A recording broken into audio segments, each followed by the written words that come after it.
Alors bonjour, nous sommes le 29 novembre 2016 et c'est Yves Delem qui vous parle. Nous allons continuer la suite de la série vidéo récemment démarrée. Et j'ai mes enfants qui arrêtent pas de m'encourager à dire quand est-ce que papa tu fais une autre vidéo, donc en voici une.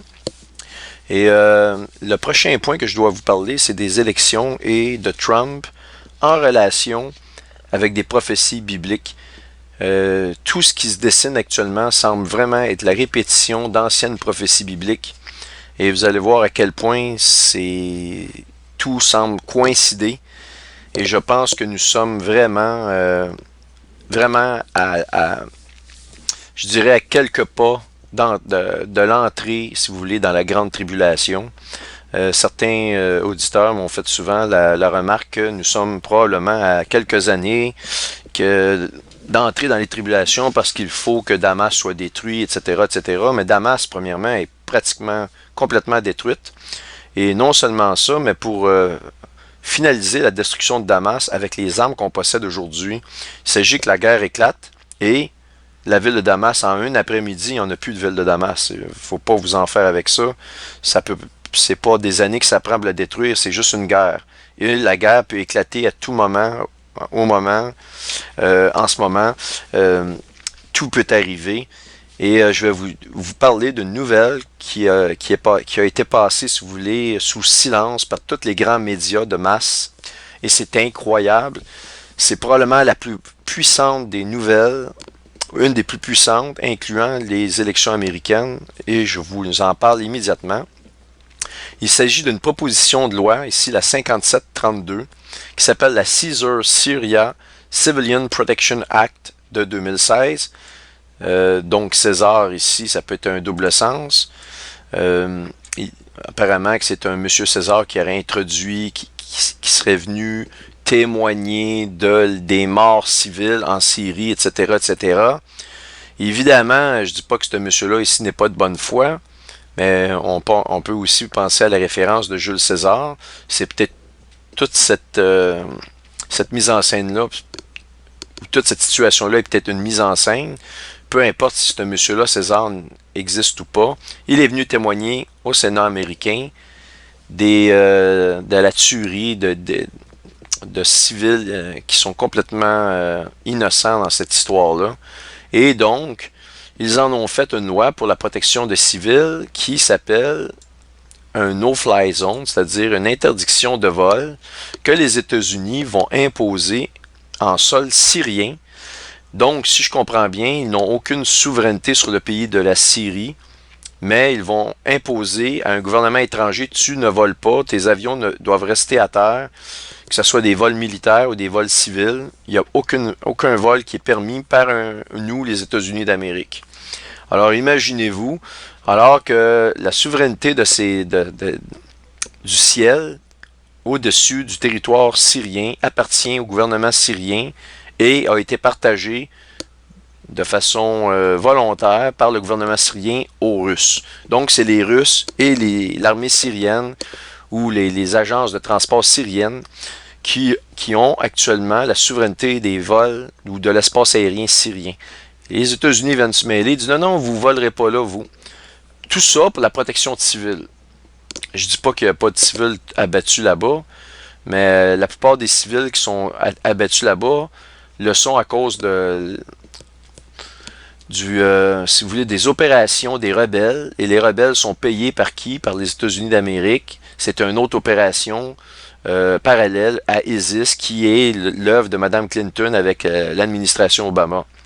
Ça, je vous en avais déjà parlé déjà il y a 1 an et demi, puis maintenant dans les médias, on en parle. Donc vous avez vu que ce que je vous ai dit est apparu comme étant la réalité.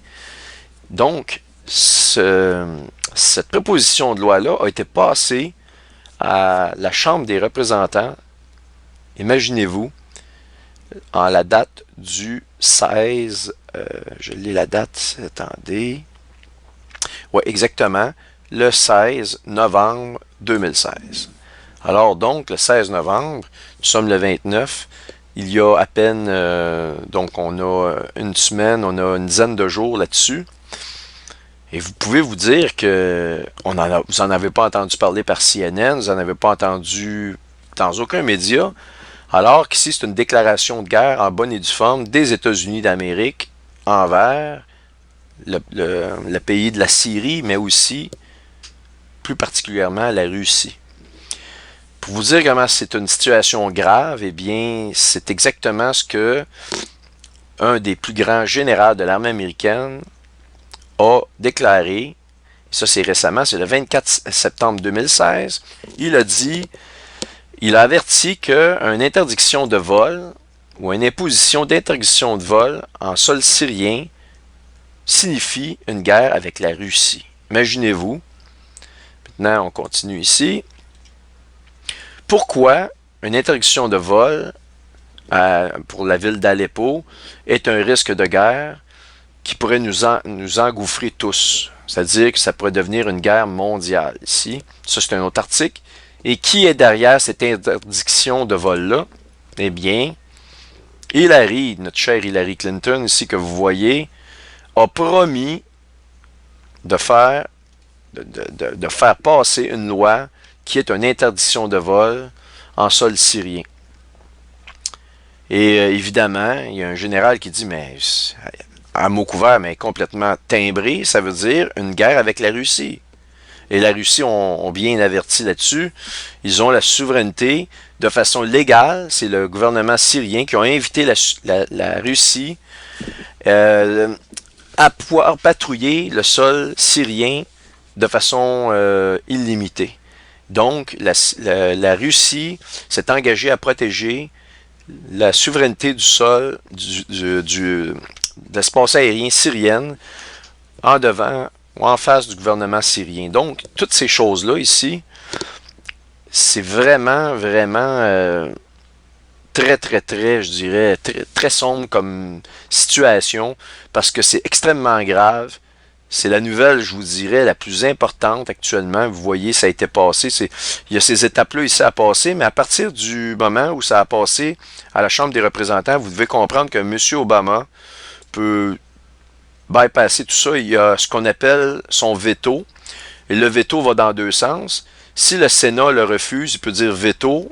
Et lui, il fait passer cette loi-là avec les lois qu'il s'est lui-même signées par le passé. Il peut complètement bypasser le Sénat et dire, ben moi, j'ai décidé de faire à ma tête et d'y aller.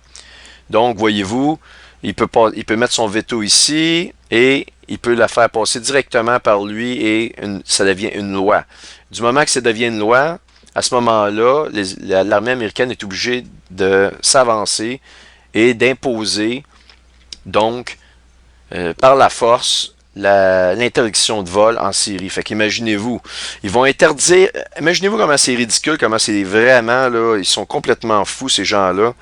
Ils vont interdire le vol aérien d'un pays étranger en sachant qu'il va y avoir la guerre et en ayant la guerre, ils vont devoir voler au-dessus du sol syrien. Donc, leur loi va tomber complètement à zéro puisqu'ils vont devoir aller envoyer leurs avions de guerre de toute façon en sol syrien. Ça vous donne une idée un petit peu du ridicule de toute cette histoire-là. Puis le ridicule nous montre qu'ils veulent la guerre. Et on va comprendre pourquoi bientôt que la Bible nous parle de la destruction des États-Unis d'Amérique par une puissance du Nord qui est la Russie. Et ça va se faire en une journée. En quelques heures, les États-Unis d'Amérique vont disparaître de la map. On voit ici que tout se prépare vraiment rapidement. Donc, si on regarde un peu plus en détail cette proposition de loi-là, ici, vous avez tout ce qui a été fait jusqu'à date dans cette loi-là. Et ici, voyez-vous, elle a été passée, voyez-vous ici, passée à la Chambre des représentants, passed, au passé, ça c'est passed, au passé, ça veut dire que c'est fait, c'est accompli, en la date du 16 novembre. Je ne peux pas m'empêcher de voir un 911, un 911, 911 en l'envers ici. Je suis certain que c'est pas un hasard. Et on regarde ici, elle a été introduite pour la première fois à la Chambre des représentants le 12 juillet. OK? Si on regarde au niveau, plus particulièrement au niveau de l'astronomie, le dieu de la guerre, le cheval rouge et la planète Mars.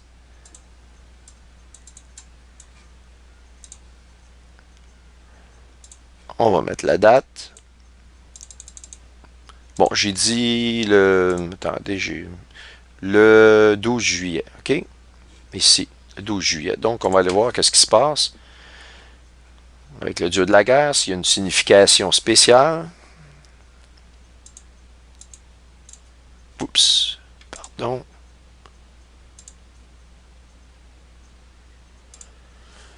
OK. Donc, la planète Mars. On va faire avancer. Voyez-vous, Mars se situe, curieusement, en plein centre de la balance. Le 7 juillet, nous y sommes, et c'est immédiatement après un mouvement rétrograde, mais pas n'importe quel mouvement rétrograde, en plein cœur de la balance. Alors quand on dit que le jugement vient à la balance, le cheval rouge, mouvement rétrograde, et on introduit pour la première fois ce plan d'action-là ici, en Chambre des représentants. Je peux vous dire, c'est vraiment, selon moi, la nouvelle de l'heure actuellement. Maintenant, il y a une seconde nouvelle, vraiment, qu'on ne parle pas dans les médias, mais qui est en train de faire partie de l'accomplissement de la prophétie de la guerre de Gog et Magog, et cela se produit devant nos yeux au moment où je vous parle. Eh bien, il s'agit de la rencontre de Poutine avec le président et les autorités de la Libye. Et vous savez que la Libye est un des pays qui va s'allier avec la Russie, la Turquie, à la fin des temps, pour descendre, justement en passant par le pays de la Syrie, pour aller attaquer Israël. On appelle ça la guerre de Gog et Magog. C'est la guerre d'Ézéchiel 38 et 39. Eh bien, vous le voyez devant vous ici, un geste de Poutine pour aller acquérir une base en sol de la Libye. Alors ici, c'est très récent, ça se passe au moment où je vous parle. Voyez-vous, l'article date, c'est Debkafer, date du 28 novembre 2016. Alors ici, vous avez l'accomplissement d'une prophétie biblique.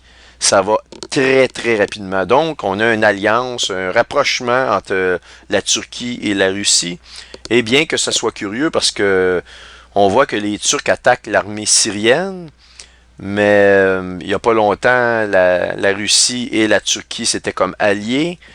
Et là, pourtant, la Russie veut protéger la Syrie. La Turquie attaque quand même l'armée syrienne.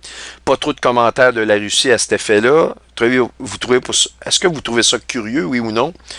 C'est vraiment, vraiment, vraiment intriguant tout ce qui se passe. On a de la misère à suivre un peu le jeu de toutes choses.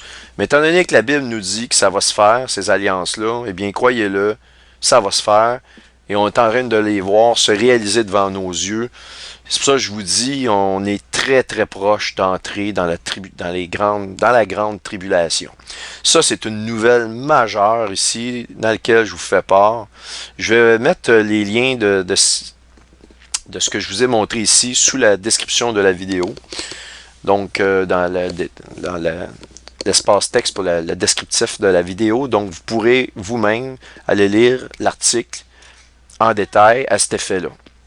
Donc, maintenant, nous allons entrer dans des détails stupéfiants à propos du président Trump et des élections américaines et de toute la correspondance avec Barack Obama. Donc aussi, cette proposition de loi-là ici, le 5732, introduite le 7 juillet, est passée à la Chambre des représentants le 16 novembre. Et on va voir un peu le texte de cette proposition de loi-là ici.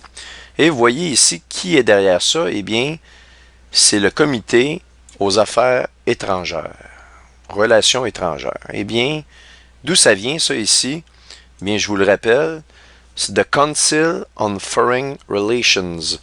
Eh bien, ça a été fondé par Rockefeller, notamment, et on sait très bien que c'est des sociétés secrètes qui sont derrière ça. C'est une entreprise privée.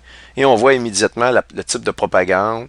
L'immigration américaine, ils veulent faire entrer du monde.